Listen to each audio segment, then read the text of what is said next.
1, 2, 3, 4.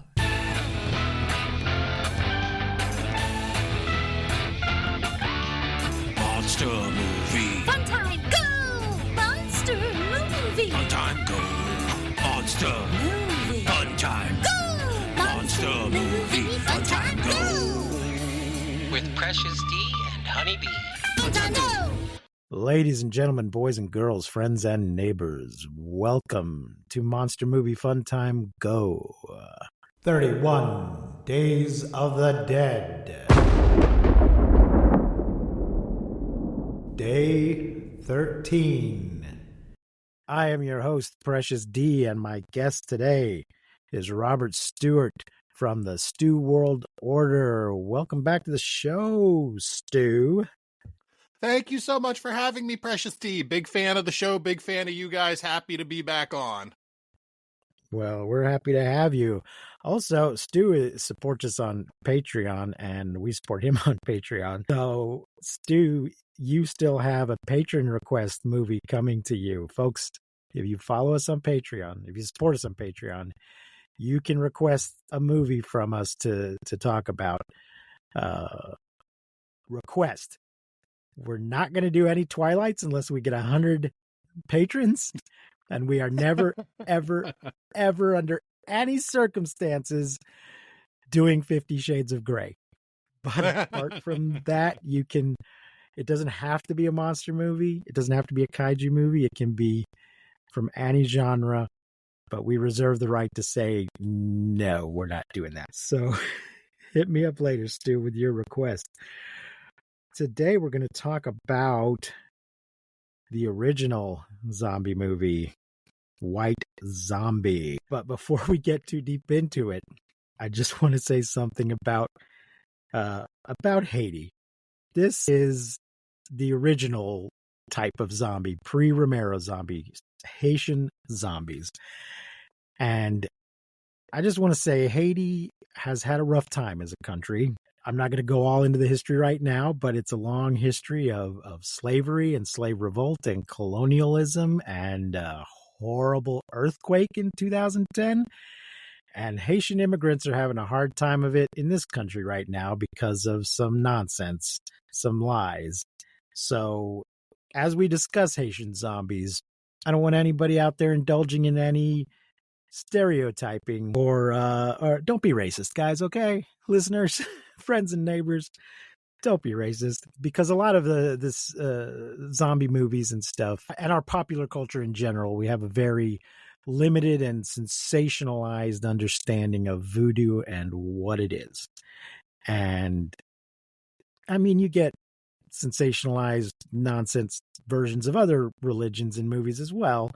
All vampire movies deal with questionable versions of Christianity. But as we discuss this, those of you out there listening, let's remember that these are real people with their own culture and religious beliefs, and they're not eating your pets, goddammit. So, Stu, with all of that said, why did you pick this movie to do out of the list that I gave you? So I'd never seen it before. It's obviously a very old classic movie starring Bela Lugosi. I just never had a chance to see it, and this seemed like a very good excuse to get off my dumb behind and see another older movie that I haven't. I've been spending a lot of time watching older black and white classic movies that I haven't had a chance to see. Just in the last couple of weeks, I watched Charlie Chaplin's The Gold Rush. I've watched the original Nosferatu. I watched The Cabinet of Dr. Caligari. And then I watched this because I figured I need more impetus. I need more reason to watch these movies that are older that I've never seen before. And it just seemed like, yeah, this was the perfect excuse to knock another one off my list. All right. That's a pretty good reason. This is from 1932. As he said, it stars Bela Lugosi. This is generally considered, I see two different things. Generally considered the first zombie movie and generally considered the first full-length zombie movie, which implies that there might be not full-length movies, but I couldn't find reference to any. I don't know if there was any short films or newsreels or cartoons that were zombie related before this, but this is the first full zombie motion picture. Yeah, I'm not aware of any zombie movies that predate this one. This was always the first one that I had heard of. So if there are any non-full length movies, they are a mystery to me at this point. Yeah. Okay. So let's see. What are our stats here? Like I said, 1932. It is based on a novel, although I'm not sure novel's the right word. A book called Magic Island by the American explorer William Seabrook. It's really more of an account of his experiences with Haitian voodoo, so I don't think novel's the right way to describe it. 67 minutes, or 68 or 70 minutes. I guess there's a couple different cuts out there. The budget was approximately $50,000. I don't see a box office here, but apparently it was pretty successful, and Bela was underpaid. It was a bone of contention for him for a long time. And it stars Bela Lugosi as Murder Legendary. Did they ever say his name? I kept waiting for them to say that name. Okay, because I saw going into this, when we started watching it, I saw he was credited as, Murder Legend, however you say the last name. Yeah. And I was waiting for them to say that in the movie, and I didn't think they ever did. I don't think anybody does. But he is a white Haitian voodoo master who commands a crew of zombies, although there's some apparently debate whether his character is meant to be white or not. Bela's from Hungary, and he's not wearing blackface in this movie. He's definitely not, thank God. Yes. Madge Bellamy as Madeline Short, Neil Parker's fiancée, who is the titular white zombie. She gets zombified. Joseph Cawthorn as Dr. Bruner, a missionary preacher. Robert W. Fraser as Charles Beaumont, a plantation owner who is in love with Madeline. John Herron as Neil Parker, a bank employee, the fiance of Madeline. Brandon Hurst as Silver, Beaumont's butler. George Burr McCann as Von Gelder. He's one of the people that got zombified. Clarence Muse, a coach driver. Frederick Peters as Chauvin, a zombie and former high executioner. Annette Stone as a maid. John Prince as Ledoux, a zombie, former doctor, who was once Legendary's master. Dan Crimmins as Pierre, an old witch doctor. Claude Morgan as Garcia, a zombie who used to be a thief. John Ferguson as Marquis, a zombie who was the chief of police. And Velma Gersham as the tall maid. I don't remember there being a short maid and a tall maid, but there you go. So yeah, this, like I said, first zombie movie, very influential on this first wave of pre-Romero zombie movies, where the fear is not so much fear of zombies, but fear of being turned into a zombie and being made a mindless slave by a zombie master. What'd you think of the movie, Stu? Having finally watched I have a question for you right off, because there were a bunch of different streaming options to watch this movie. It was on a bunch of different platforms, all free to watch, with varying amounts of commercials. Was the version that you watched colorized? I think it was it was sort of colorized, but I think I also may have switched. I think I started watching it on one service, and it was colorized, but very badly, really just kind of tinted. Yes. And then I wasn't able to watch it all in one sitting, and I think I decided to switch services and see if they had a better print going on. And I believe I finished it in black and white.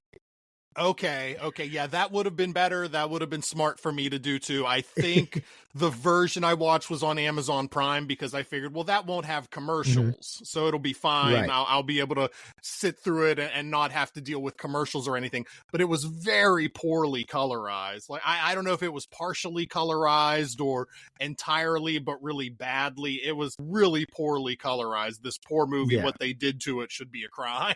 I think I started also on Prime, and I think I switched to Tubi at some point. Okay, yeah, I should have done that too. If I had known Tubi was going to be straight black and white, I would have just watched it on there because, God, yeah, whatever print Prime had, whatever they did to this movie, oh, it was abhorrent. Yeah, that's a issue with some of these older movies that they might be in the public domain, or there might just be multiple prints of them, and you don't quite know what you're going to get because they are streaming everywhere, which makes me think maybe it is in the public domain by now.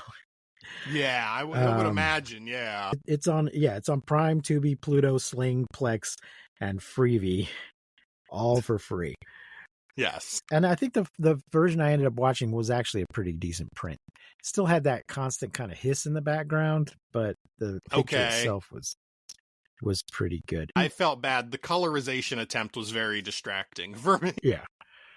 So here's the thing about Haitian zombies. They are real.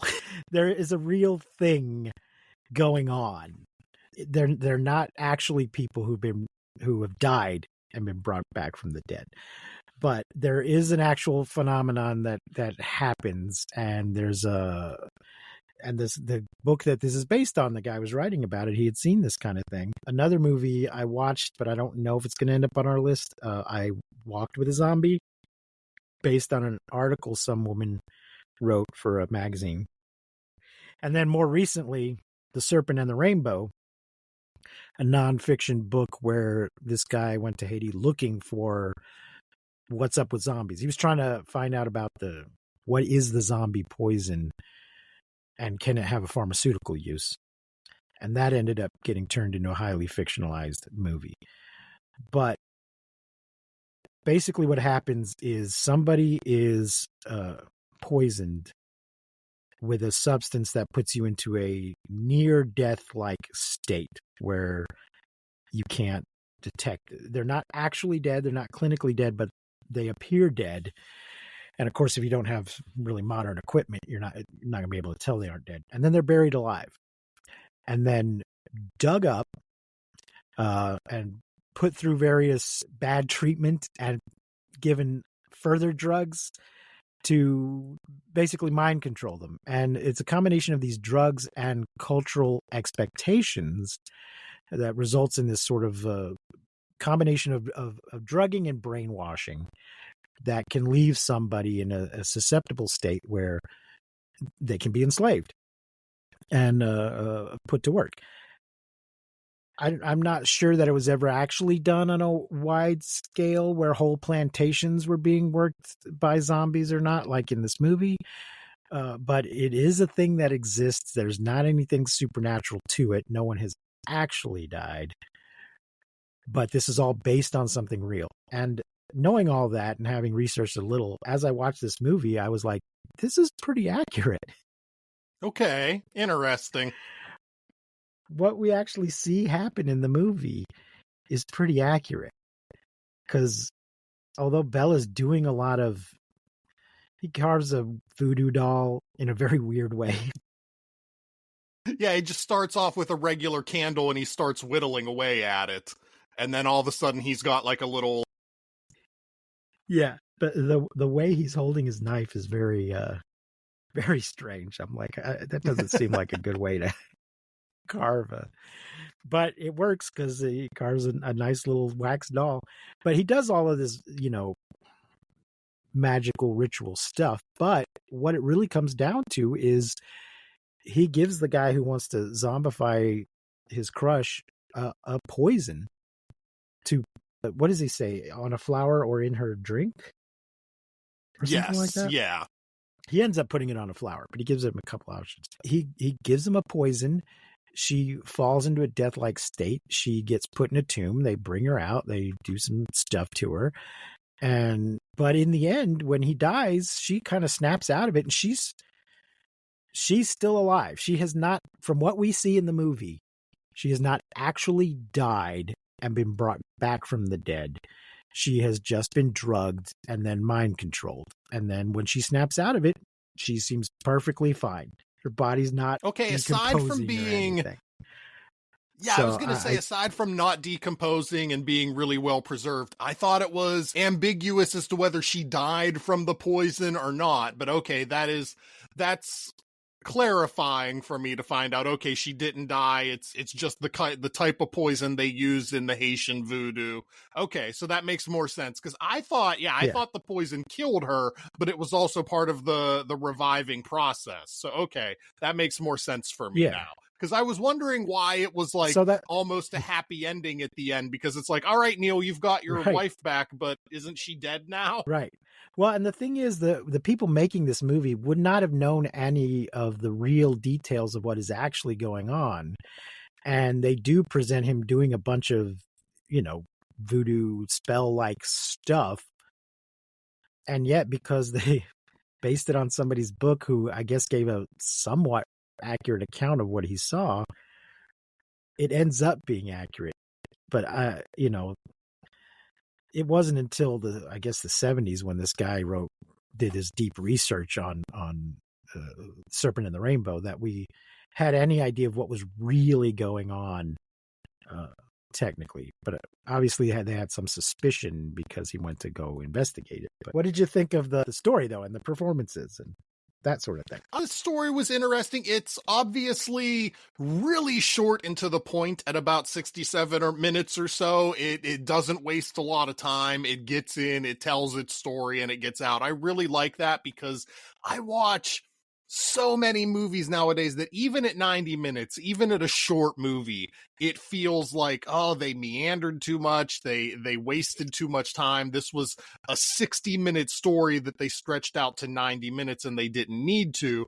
Whereas you have something like this that came out 90 years ago, and it gets in, it tells its story, and it's done, and it doesn't waste any time. There's no filler, there's no long lingering shots that don't need to be there just to kill time and pad the runtime. It's very concise and it's very efficient, and I definitely appreciated that. It knew exactly how much story it had to tell, and it told it in that amount of time. The performances were good. Maddie obviously spends a lot of the movie as a zombie, and so seems like she's sleepwalking through her performance, but I don't mean that as a knock. I mean that as like, that's how she's supposed to be acting. Right. And so that's good. And Bela Lugosi, obviously always a good actor, so it was quite good to see him in something else besides the Universal horror movies that I've seen him in. Yeah, I really enjoyed Bella. He was Bellaing it up. We got a 100% Bella in this. Yeah, I don't want to go through the whole plot, but it is pretty brief. So I just want to say that it takes place in around 1932, which was the American occupation of Haiti was going on at that time. And there's a couple of people come from America to visit a friend of theirs for some reason in Haiti who has a plantation. And what's her name? Madeline, she's going to marry her fiance, and this old friend of hers has arranged for him to get a job, and wants him to stop off at his place to get married. But he has an ulterior motive because he's just never gotten over her and has arranged for Murder Langandre to turn her into a zombie. It's so fucking wrong, because he's like, I love her so much, I just can't deal with the fact she's marrying someone else, so I want you to kill her and make her my zombie slave, and I'll pay you real good. And Murder does this all the time. He's got zombies working the mill at his sugar plantation, and he has turned everybody who ever fucked him over in any way into a zombie, including the guy that taught him how to do this. Yeah, I like that when you were listing the cast, like, all these zombie characters apparently have a backstory. Like, we don't get that in the movie at all. The zombies don't have backstories. We don't know where they came from. No, there's a scene where he mentions when I can't remember who he's explaining it to, but he, probably what's his name, Charles Beaumont. Mhm. Probably explaining it to Beaumont. He's like, this guy was the chief of police, and I didn't like him, and this guy was my business rival. I didn't like him, and this was my master who taught me the secrets of voodoo, and of course I had to fuck him over because couldn't have him outdoing me. So I turned him into a zombie. I mean, that's what you get for teaching people to make zombies. You know, they can turn you into Yeah, one. you don't share those secrets. That's what's going to happen to you. Yeah.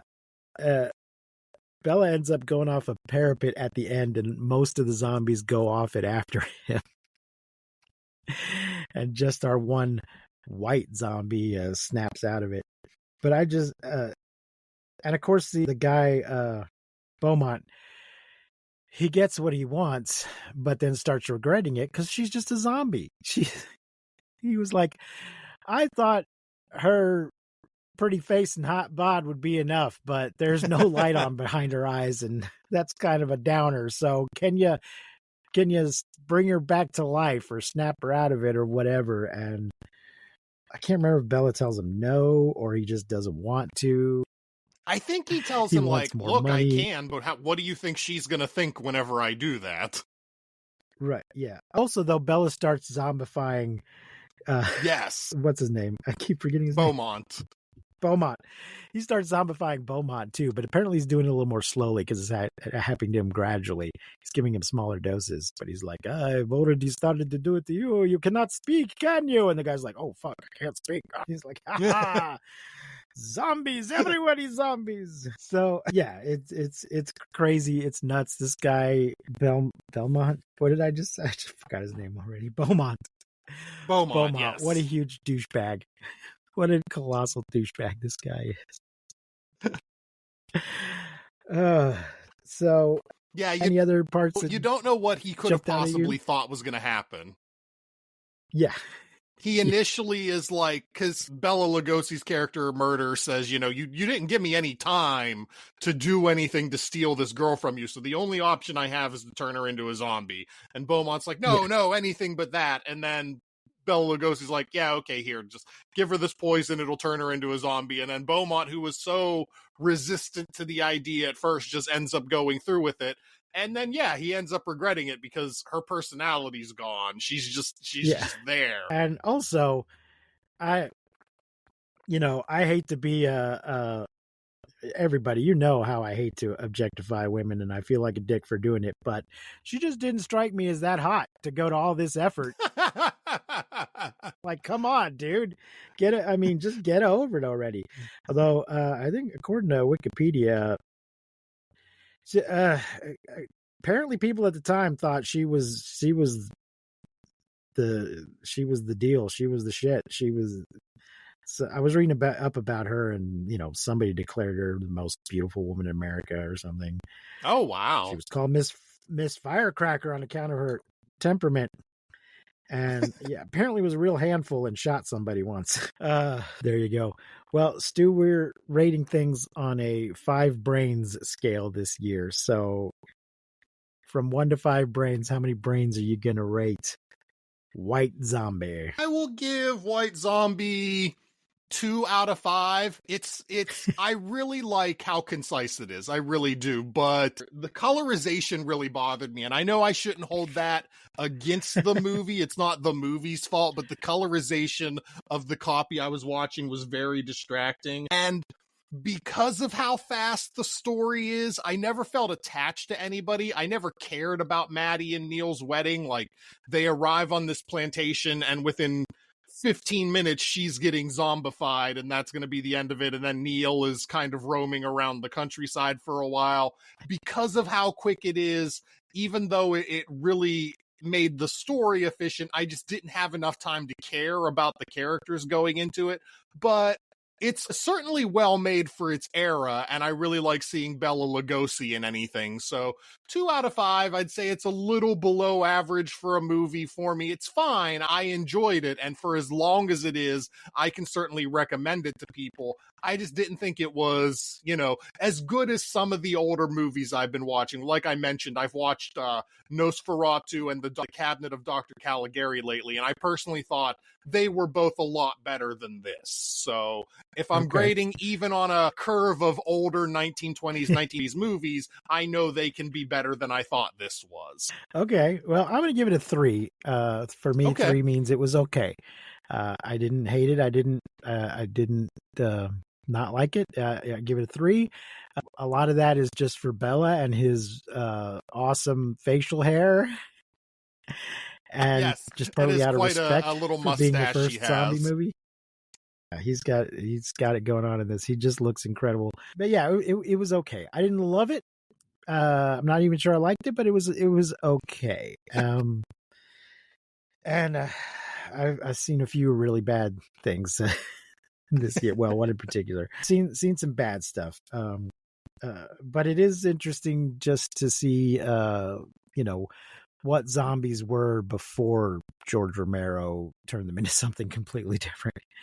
Yes. And I'm curious to see. I did already watch. I Walked with a Zombie. I don't know if it's going to end up on the show, but I also plan to watch Zombies on Broadway just to see, because I read about it and I'm like, well, I got to see what's going on with that.